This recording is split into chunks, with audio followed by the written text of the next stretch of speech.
اعوذ باللہ من الشیطان الرجیم بسم اللہ الرحمن الرحیم۔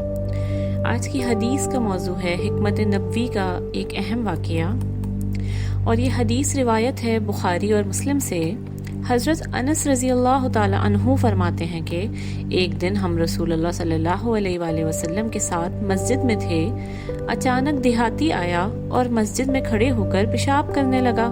آپ صلی اللہ علیہ وآلہ وسلم کے صحابہ اس سے کہنے لگے، ٹھہر جاؤ ٹھہر جاؤ۔ آپ صلی اللہ علیہ وآلہ وسلم نے فرمایا کہ اس کو مت روکو بلکہ اس کو کرنے دو۔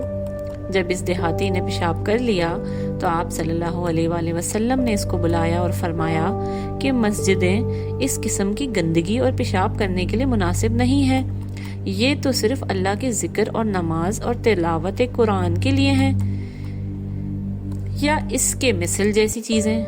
پھر فرمایا، حضرت انس رضی اللہ تعالی عنہ فرماتے ہیں کہ اس کے بعد آپ صلی اللہ علیہ وآلہ وسلم نے مجلس میں سے ایک شخص کو حکم دیا کہ پانی کا ڈول لاؤ اور اس پیشاب پر بہا دو۔